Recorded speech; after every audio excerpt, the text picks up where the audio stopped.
अगर गुरु कुंडली के 11वें घर में बैठे हुए हों, तो इसकी वजह से आपके जीवन में अपॉर्चुनिटीज बहुत सारी बढ़ जाती हैं। अपॉर्चुनिटीज के साथ साथ ही आप काफी ओपन माइंडेड भी होते हो और जहां जाते हो वहां से आपको हमेशा मदद भी मिलती रहती है। 11वें घर के गुरु की महिमा ऐसी ही है कि वो हमेशा आपके लिए काम करेगा और आपके जीवन को बेहतर ही बेहतर समय के साथ बनाता चला जाएगा। तो चलिए आज के वीडियो में जान लेते हैं कि अगर आपकी कुंडली में भी गुरु 11वें घर में है तो उसका आपके ऊपर क्या असर देखने को मिलेगा। Let's get started. नमस्ते, भाग्यश्री होलिस्टिक एस्ट्रोलॉजी में आप लोगों का एक बार फिर से स्वागत है। यहाँ पर हम बात करते हैं पॉजिटिव, इंस्पायरिंग और होलिस्टिक एस्ट्रोलॉजी की, यानी कि एक ऐसा ज्योतिष जो कि आपके पॉजिटिव पॉइंट्स को मैक्सिमाइज कर सकता है और आपके नेगेटिव पॉइंट्स को मिनिमाइज करने में आप लोगों की मदद भी कर सकता है। आज हम बात कर रहे हैं गुरु की कि वो 11वें घर में बैठकर आप लोगों को किस तरह के रिजल्ट देते हैं। सो फर्स्ट थिंग्स फर्स्ट, 11वें घर में होना गुरु के लिए एक शुभ स्थिति होती है, क्योंकि यहाँ पर बैठकर वो आपके गेन्स को और आपकी इनकम्स को दोनों को ही काफी अच्छे तरीके से बढ़ा सकते हैं और इसके साथ साथ ही जीवन में हर तरीके से सौभाग्य की वृद्धि भी कर सकते हैं। सबसे बड़ा सौभाग्य तो आपको इस बात का मिलता है कि जिंदगी में कहीं पर भी ऐसा नहीं होता कि आपको एडवाइस नहीं मिले। जब भी आप मांगेंगे आपको एडवाइस जरूर मिलेगी। कहीं ना कहीं से किसी न किसी रूप में कोई ना कोई आके आपका गुरु बन के आपका हाथ पकड़ के आपको आगे जरूर ले जाएगा। इसमें हम इन्वॉल्व कर सकते हैं आपके घर के बड़ों को भी, आपके बड़े दीदी भैया अगर कोई हैं उनको भी। इनफैक्ट जिंदगी में ना बहुत सारे दीदी भैया मिलते ही रहते हैं जो कभी ना कभी हमारे लिए कोई ना कोई रास्ता खोल ही देते हैं। तो अगर आपका गुरु 11वें घर में है तो ऐसे वाइज, इंटेलिजेंट, समझदार लोगों से हमारा मिलना जुलना होता ही रहता है। यूं समझ लीजिए कि आप लोग जेठालाल हैं और आपकी जिंदगी में एक तारक मेहता हमेशा अवेलेबल रहता है जो कि आपके लिए फायर ब्रिगेड है, और जहां कहीं भी आपको मुसीबत होगी वहां पर आपका फायर ब्रिगेड हमेशा आपके लिए तैयार खड़ा रहेगा, हमेशा आपको एडवाइस करेगा और हमेशा आपको सही राह पे ले जाएगा। अगर आप गलत हो तो आपको बताएगा, सिखाता रहेगा कि ऐसे करो, ये ठीक है, ये ठीक नहीं है।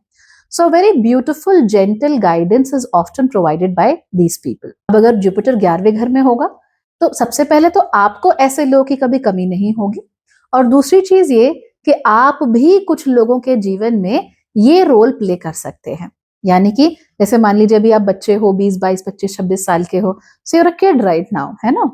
तो अभी आपको दीदी भैया बहुत मिलेंगे, जिंदगी भर मिलते ही रहेंगे, लेकिन द मोमेंट यूर 36, 42, जब आप भी बड़े हो जाओगे तो आप भी again you will become a दीदी भैया to a lot of people और आप उनकी बहुत मदद कर सकते हो। And overall this is a very very good thing to have, क्योंकि अच्छा रहता है, खुशी मिलती है। हमने जो कुछ पाया हम वो आगे क्यों नहीं देंगे। You know this is very important that hurt people. जिन लोगों को दुख ही मिलता है, तकलीफ ही मिलती है, वो अक्सर दूसरों को भी वही दुख वही तकलीफ देने की कोशिश करते हैं।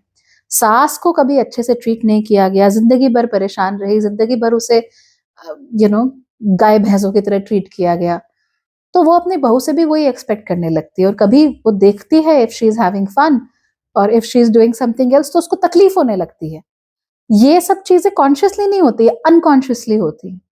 वो कंपेयर करती है अपने इस घर की बहू होने को आपके इस घर की बहू होने से, उसको तकलीफ होती है। So that's the point. So if there is hurt there, हम उस हर्ट को ट्रांसफर करते रहते हैं आगे आने वाली जनरेशन्स में। लेकिन अगर जुपिटर यहाँ पर 11वें घर में है तो आपको पूरी गाइडेंस मिलेगी, पूरा प्रोटेक्शन मिलेगा किसी ना किसी से, खास तौर पे from somebody who is in this Elder दीदी भैया रोल। वो आपके लाइफ में जरूरत से ज्यादा इंटरफेयर भी कभी नहीं करेंगे and at the same time वो हमेशा इंश्योर करेंगे कि आपको सही और जेंटल गाइडेंस मिलती रहे। So you are very lucky in that respect. आप लोग खुद भी काफी ओपन माइंडेड लोग होते हो। छोटी बातें, छोटी सोच, छोटे तरीके से चीजों को देखना, ये सब आपको अच्छा नहीं लगता है। इनफैक्ट आप यही प्रेफर करते हो कि जिंदगी में जितने भी लोग आए वो सारे लोग अच्छे हों, अच्छे तरीके से व्यवहार करते हो, अच्छे तरीके से बातें करते हो, अन्यथा उनके साथ जीना आप लोगों के लिए मुश्किल हो जाता है। आप लोग यही कोशिश करते हो कि आपके जीवन में जो लोग आए वो कभी भी डॉगमेटिक ना हो, एक चीज के पीछे ना पड़े रहे, अत्यधिक आइडियोलॉग्स ना हो। भाई मैं इस पार्टी को फॉलो करता हूँ, मैं तो उस पार्टी को फॉलो करता हूँ, हमारा लीडर ये, हमारी आइडियोलॉजी ये, हमारी जाति ये, हमारा धर्म ये, भैया हम तो कट्टर हैं इस चीज को लेकर। 11th हाउस जुपिटर को बड़ी तकलीफ होती है इन चीजों से, उसको ये सब अच्छा नहीं लगता। वो कहता है भाई तुम जो हो वो हो, मेरे why are you in my face, तुमको रहो, तुमको जो रहना है, मुझे मत इन्वॉल्व करो इन सब चीजों में, अपनी कट्टरता में, अपनी बंधी हुई अपनी छोटी सोच में मुझे मत इन्वॉल्व करो, मुझे ये अच्छा नहीं लगता। इनफैक्ट अपने इसी ओपन माइंडेड एटीट्यूड की वजह से ज्यादातर लोग जिनका गुरु 11वें घर में होता है, वो अपनी जो दुनिया है या जिस जगह पर उनका जन्म हुआ है, अक्सर उससे आगे निकल जाते हैं। कैसे निकल जाते हैं? कि जैसे आपका जन्म एक छोटे शहर में हुआ है, टियर 3 सिटी में हुआ है मान लीजिए, वहां पे मोहल्ले की सारी आंटियों की नजर हर घर पे रहती है, वहां पर हर छोटी छोटी बात को लेकर बड़ा सा बतंगड़ बन जाता है, वहां पर क्या कपड़े पहनने हैं, क्या खाना खाना है, क्या करना है, क्या नहीं करना, इसको लेकर बड़ा एक अजीब सा सिस्टम रहता है। आपको वो बड़ा बंधा हुआ लगता है, बड़ा छोटा सिस्टम लगता है, आप बाहर नहीं रह सकते बहुत लंबे समय तक। इसीलिए आप पढ़ाई लिखाई करते हो, पैसा कमाते हो, कोशिश करते हो कि कैसे करके मैं इस बंधे हुए माहौल से बाहर निकल जाऊं। और ऐसे बहुत सारे लोग होते हैं जो इवेंचुअली ये करने में सक्सेसफुल रहते हैं। वो वापस नहीं आना चाहते उन चीजों में जिन चीजों में वो बंधा हुआ महसूस करते थे। वो अपने लिए नए रूल्स लिखते हैं, अपने लिए नए लॉज बनाते हैं और उसके हिसाब से एक ओपन माइंडेड जिंदगी जीना चाहते हैं, जो कि उनको अक्सर बड़े शहरों में ज्यादा फबती हैं। अगर ये लोग किसी कारण से किसी छोटे शहर पे भी हैं, तो भी वहां पे भी वो थोड़े अतरंगी ही रहेंगे, थोड़ा यूनिक रहेगा उनका आउटलुक हर चीज को लेकर, हर चीज के बारे में थोड़ा अलग तरीके से ही सोचेंगे, थोड़ा ग्लोबल तरीके से ये लोग सोचने की कोशिश करते हैं। तो ये इनके लिए अच्छा होगा। आप कहो कि भाई ये कहते हैं जेंडर इक्वालिटी नहीं होनी चाहिए, औरतें तो पुरुषों के नीचे हैं, वो कहेंगे कि नहीं, मैंने देखा है स्वीडन में तो ऐसा होता है, फिनलैंड में तो ऐसा होता है, वहां पर तो सोसाइटी नहीं टूटी, तो हमारी क्यों टूट जाएगी। तो a very globalist sort of N outlook on every small thing, तो ये आपको देखने को मिलेगा। फिर ये लोग बहुत फ्रेंडली भी होते हैं और बहुत जेन्युइन भी होते हैं। अक्सर इन लोगों के मन में छल कपट होता नहीं है और ये सबके साथ मित्रवत व्यवहार रखना पसंद करते हैं। ये सबके दोस्त होते हैं, सबकी मदद भी करना चाहते हैं और ये हर व्यक्ति को एक न्यूट्रल बर्ड्स आई व्यू से देखते हैं। ये इनकी खासियत होती है कि ये हर व्यक्ति को ना भांप लेते हैं कि इसके मन में क्या चल रहा है। अगर ये बच्चे भी हो ना, उम्र इनकी कम भी हो, तो भी आपके बात करने के तरीके से, आपके उठने बैठने से, किसी भी चीज के करने से ये एकदम फिगर आउट कर लेंगे कि आपके मन में क्या चल रहा है, आप किसको क्या बताना चाहते हो, किसको क्या सुनाना चाहते हो, कहाँ पे क्या है, ये सब का सब इनको पता लगता रहता है। And they don't really talk about it, तो कभी बोलेंगे नहीं इस बारे में, लेकिन पता उन्हें सब होता है कि कहाँ पे क्या है। तो ये बड़ी अच्छी बात है। तो ये एक बहुत अच्छी बात है and I think it is very you know it is something you should be proud of, क्योंकि ये स्किल हर किसी के अंदर होती नहीं है, आप में नेचुरल है। तो कभी भी आपको किसी भी व्यक्ति को लेकर कोई लगे ना मन में बात, तो उसको आप ऐसे मत करना कि नहीं नहीं नहीं छोड़ो छोड़ो, ऐसा नहीं हो सकता, ऐसा नहीं हो सकता मत बोलना। आपको पता है कि क्या चल रहा है, आपको पता है कि कौन कैसा है, आपको पता है किसकी मंशा क्या है। तो जरूरी नहीं है कि आप हर बार इस बारे में बातचीत करें, लेकिन आपको अपने मन में जो आपके मन ने आपसे कहा है ना कि ये ऐसा है, उसको जरूर रखना चाहिए, because that would eventually prove right. 10 में से 8 केसेस में तो आप हमेशा ही सही होंगे, that is like an 80% score, that is too much okay for an average human. Because लोगों का 10% टाइम भी अच्छा नहीं होता, तो आप तो ऑलरेडी गॉड लेवल पे काम कर रहे हो, कंटिन्यू वर्किंग ऑन दैट। ये जो लोग होते हैं इनकी पर्सनालिटी थोड़ा ब्रॉडकास्टर टाइप की होती है, तो इसलिए इन्हें चीजें ब्रॉडकास्ट करना बड़ा अच्छा लगता है। जो भी इनके पास इंफॉर्मेशन होती है, ये चाहते हैं कि इंफॉर्मेशन सब तक पहुंचे। मैंने गॉसिप गर्ल तो नहीं कहूंगी, तो ऐसा तो नहीं है कि इनको जो भी पता हो दे विल जस्ट सबको बता के आ जाएंगे और ये बोलेंगे किसी को बताना मत, किसी को बताना मत, जनरली। बट वो कोई भी ज्ञान अगर सीखेंगे तो उसको बांटे बिना रह नहीं पाएंगे, दूसरों तक पहुंचेगा। बट रिमेंबर, अगर यहाँ गुरु के साथ राहु बैठे हुए हो, in that case you can definitely be a gossip girl, यानी कि आपको एक ऑब्सेशन होता है in collecting and broadcasting information, that too from all sorts of sources. तो आप जर्नलिस्ट भी बन सकते हो बहुत अच्छे, खास तौर पे स्कैंडल ओरिएंटेड जर्नलिस्ट आप बहुत अच्छे बन सकते हो, लेकिन उससे भी कहीं ज्यादा आप लोग यू कैन बिकम समबडी जो कि अनसेवरी र्यूमर्स, अनसेवरी बातें, किसके बारे में क्या बोल रहे हैं, किसके पीछे क्या चल रहा है, you can collect all that and then you can start broadcasting it. तो ये टेंडेंसी आपके अंदर नेचुरल है, इसीलिए कोशिश करना कि किसी के बारे में भी कोई भी बात यहाँ से वहां ना ही हो तो बेहतर है। चेक इफ अदर प्लैनेट्स, खासतौर पे वो प्लैनेट जो कि गुरु का गुरु का जो लॉर्ड है वो अच्छी पोजीशन में बैठा हुआ हो, तब आपके लिए अच्छा रहेगा। ऐसे लोगों को अक्सर बच्चे भी अच्छे मिलते हैं, दोस्त भी अच्छे मिलते हैं, नेटवर्क सर्कल्स भी अच्छे मिलते हैं, भाई बहन भी अच्छे मिलते हैं, गुरु भी अच्छे मिलते हैं, और इसके साथ साथ ही इन लोगों को अर्निंग की अपॉर्चुनिटीज भी मल्टीपल मिलती हैं और अच्छी मिलती हैं। यूं समझ लीजिए कि अगर आपने किसी स्कूल में पियन की पोस्ट से भी शुरू किया हो, तो भी आप वहां पर डेफिनेटली प्रिंसिपल बनेंगे। यानी कि शुरुआत कितनी छोटी हो उससे फर्क नहीं पड़ता, इवेंचुअली ये गुरु आपको ऊपर ही लेकर जाएंगे। लोग आपको जनरली पसंद भी करते हैं क्योंकि आपका नेचर बहुत फ्रेंडली होता है और आप हर किसी के साथ एक जेन्युइन ऑनेस्टी बनाकर रखते हो, जो कि लोगों को आपके बारे में बहुत ज्यादा अच्छी लगती है। इस बात का खास ध्यान देना कि लोग आपको पसंद इसीलिए करते हैं क्योंकि आपके अंदर उन्हें कोई कपट नहीं नजर आता। बाकी सारी पर्सनालिटीज जो हैं उनमें कहीं ना कहीं एक कपट की भावना आ सकती है, लेकिन 11th हाउस जुपिटर में कपट नहीं होता है। जो भी साफ सीधा जैसे भी है वही बोल दिया जाता है, वही कर लिया जाता है। तो इन बातों पर आपको ध्यान देना चाहिए। ये जो पर्सनालिटी है इसको बहुत पसंद होता है कि वो बड़े बड़े फिलोसॉफिकल क्वेश्चंस को डिस्कस करे। इसके माइंड में तरह तरह के बड़े बड़े ख्याल भी आते रहते हैं बचपन से ही। तो कोई छोटा बच्चा भी होगा वो भी सोचता होगा कि यार लोग ऐसे क्यों होते हैं, मुंह पे कुछ और पीठ पीछे कुछ और, कोई तो बात है, something is wrong with the way people function. Philosophy कहती है कि ये करो, खरबूजे को देखकर खरबूजा रंग बदलता है। तो उन बातों को ये लोग अपने दिमाग में भर कर रख लेंगे। इनफैक्ट अगर किसी का जुपिटर उसकी कुंडली के 11वें घर में हो तो इन लोगों को मुहावरे बोलना, लोकोक्तियां बोलना बड़ा पसंद होता है, इडियम्स कहना।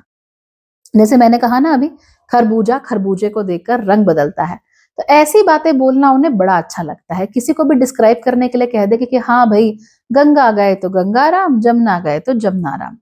किसी को बोलना होगा एक्सेसिवली, अगर कोई अपने माँ बाप का मम्माज बॉय है तो मम्माज बॉय नहीं बोलेंगे, क्या बोलेंगे, श्रवण कुमार। तो इस तरीके से ये ऐसे उदाहरण होते हैं या ऐसे लोकोक्तियां हैं या मुहावरे हैं, इनका प्रयोग ये बहुत ज्यादा करते हैं चीजों को बताने और समझाने के लिए। यानी गागर में सागर भरने का काम इन लोगों का अक्सर होता है। मैंने कहा ना इनकी ब्रॉडकास्टर टाइप की पर्सनालिटीज होती हैं। इसका मतलब ये नहीं कि ये बहुत ज्यादा बोलते हैं, नो। इसका मतलब ये है कि जो ये बोलते हैं उस बात में दम होता है। जब ये गागर में सागर भरने लगते हैं तो क्या होता है कि निचोड़ बहुत सारी चीजों का वो बताएंगे कि इसका एंड रिजल्ट ये है, एंड गोल ये है, इसको ऐसे अप्लाई करना है। मरकरी वाली बात नहीं है कि मरकरी तो भाई डिस्कशन पे उतर आएगा कि ये। जुपिटर को डिस्कशंस की जरूरत नहीं होती, उसको पता है कि मैंने कोई चीज सीखी है और उसका फाइनल अर्क जो है या उसका जो फाइनल जिस्ट है वो क्या है। इनको ब्रॉडर कॉन्सेप्ट्स में ज्यादा इंटरेस्ट होता है, छोटी बातों पर, रोजमर्रा की बातों में इनको ज्यादा इंटरेस्ट नहीं होता। So they always like to look at the bigger picture.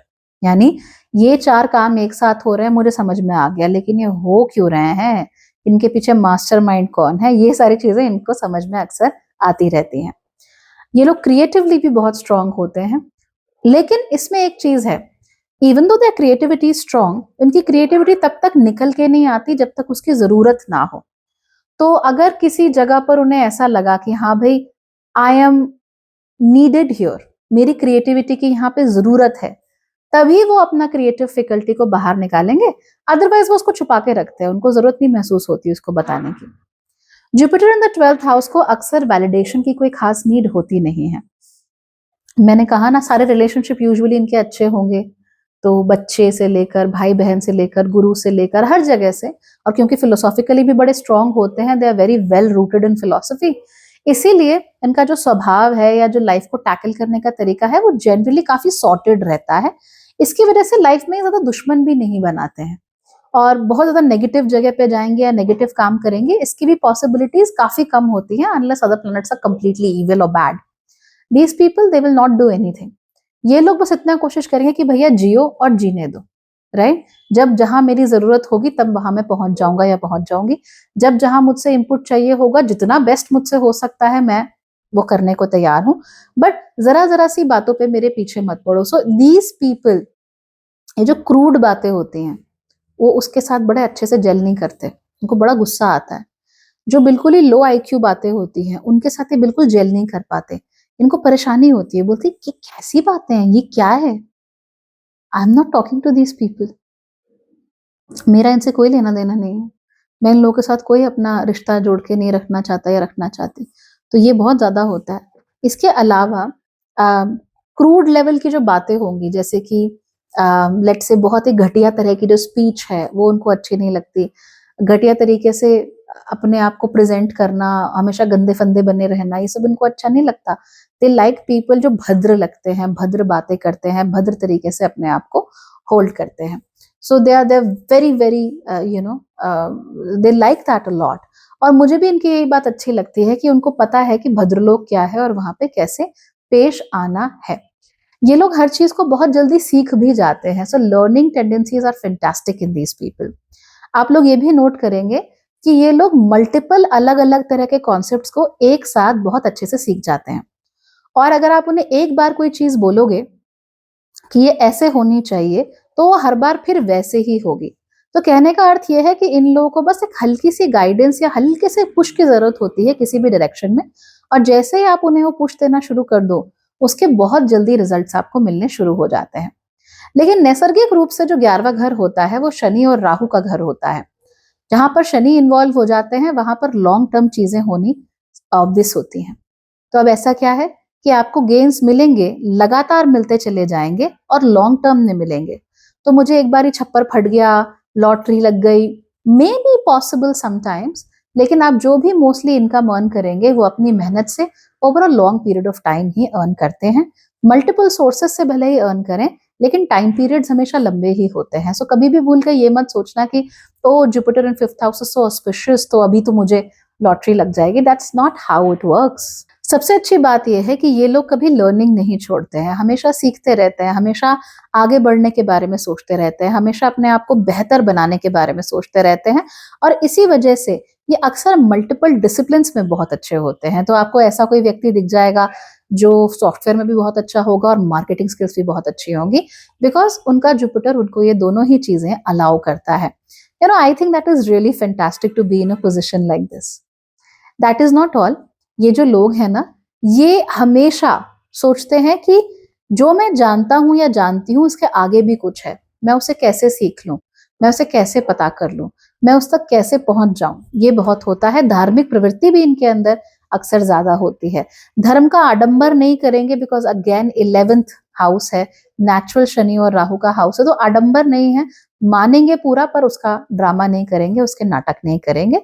It will be very visible कि मानते हैं, बट आडंबर से हीन होते हैं ये लोग।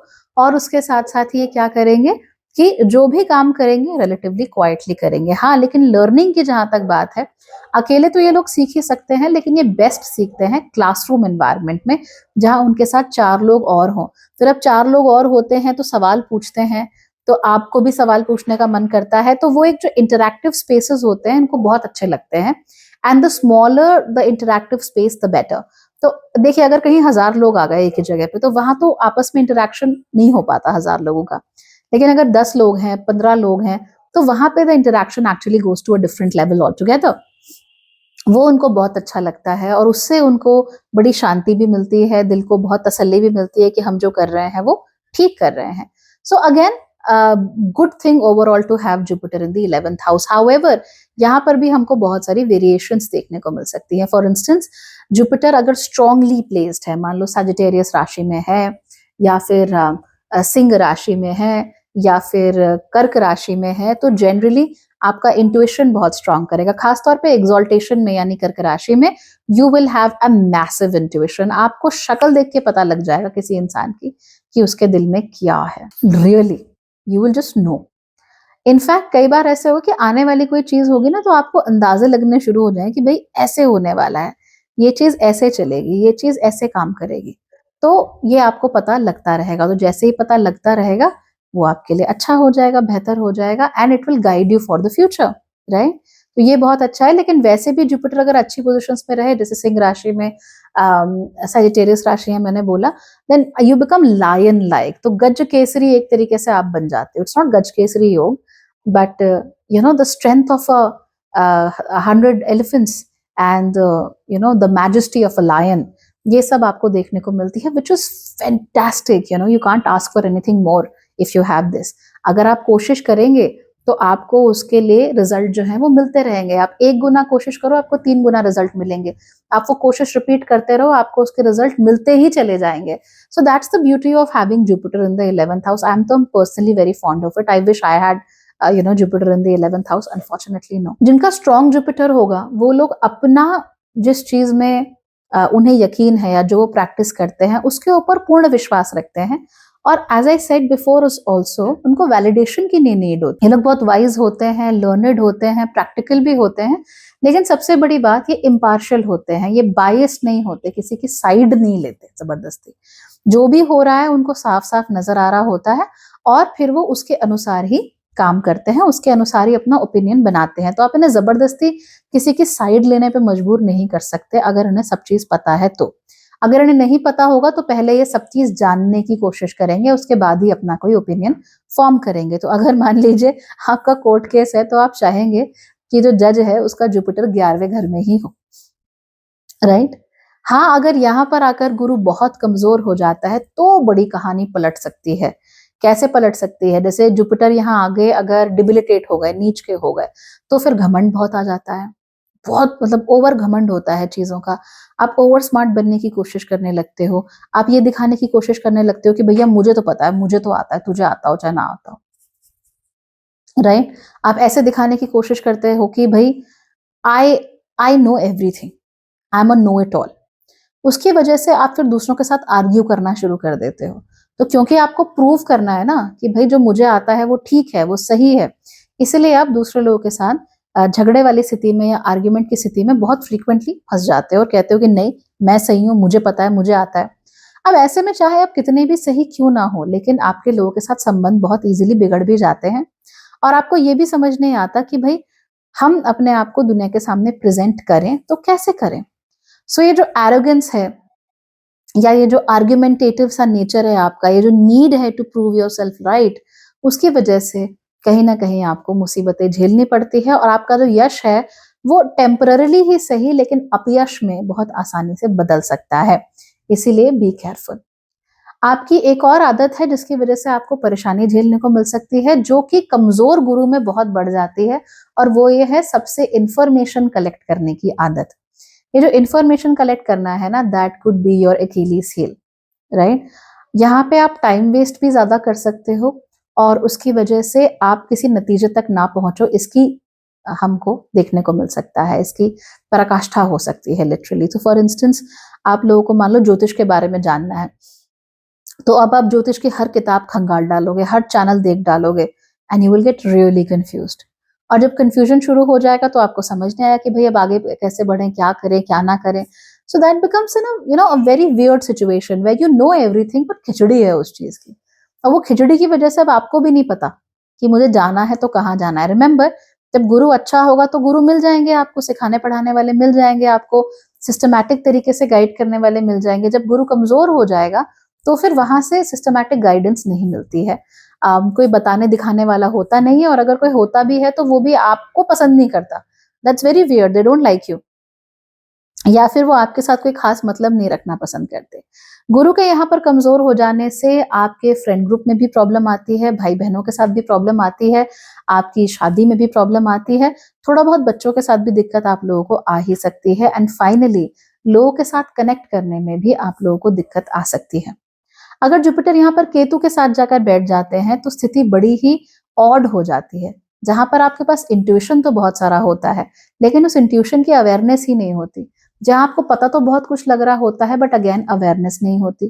कई बार ऐसे भी होता है कि पत्नी भी अच्छी है, बच्चे भी ठीक है, शादी भी ठीक है, नौकरी भी ठीक है, पैसा भी ठीक है, बट आपको उसकी अवेयरनेस ही नहीं है। मेरा पैसा कहाँ जा रहा है, कौन मेरे पैसे के साथ क्या कर रहा है, किस तरीके से चीजें हो रही है, यू डोंट अंडरस्टैंड दैट। वहां से फिर आपको नुकसान होना शुरू हो सकता है। इसीलिए you will have to be extremely extremely careful about what you are doing next and how you want to go about your life. अगर गुरु खराब भी है इस स्थिति में तो ऐसा नहीं कि this is the end of the world. गुरु को प्रसन्न करने के लिए बहुत सारी चीजें होती हैं, जैसे कि सबसे कॉमन रेमेडी आपको विष्णु सहस्त्र नाम की बताएंगे, दैट्स वन। थर्सडे के फास्ट हो सकते हैं, दैट्स टू। इसके साथ साथ ही some people in some cases will ask you to wear a pukhraj in some cases, okay, वो हो सकता है। एंड फाइनली अगर आप भगवान विष्णु की किसी भी रूप में पूजा करें, चाहे राम के रूप में करें, चाहे कान्हा के रूप में करें, चाहे चतुर्भुज विष्णु के रूप में ही क्यों ना करें, that actually gives you great results. और आपको भगवान विष्णु को ना अपना आइडियल मानकर चलना होता है कि भगवान विष्णु होते तो क्या करते, ऐसे take Vishnu as an ideal. तो जब आप उस आइडियल को फॉलो करना शुरू कर देंगे ना, तो आप देखिए कि आपको भगवान विष्णु स्वयं उंगली पकड़कर कहाँ लेकर चलते हैं, कैसे चीजें आपके लिए ठीक करते हैं। Okay, so this is what I wanted to share about Jupiter in the 11th house. I hope it was useful. Obviously कहने को तो इतना कुछ है कि एक वीडियो में समाएगा नहीं, लेकिन जो मेजर बातें थी वो मैंने आपको बता दी। और किसी प्लानिटरी पोजीशन के बारे में आपको इंटरेस्ट है, कुछ जानना चाहते हो, do let me know and we'll certainly talk about it in an upcoming video. Okay, all right then, bye, take care.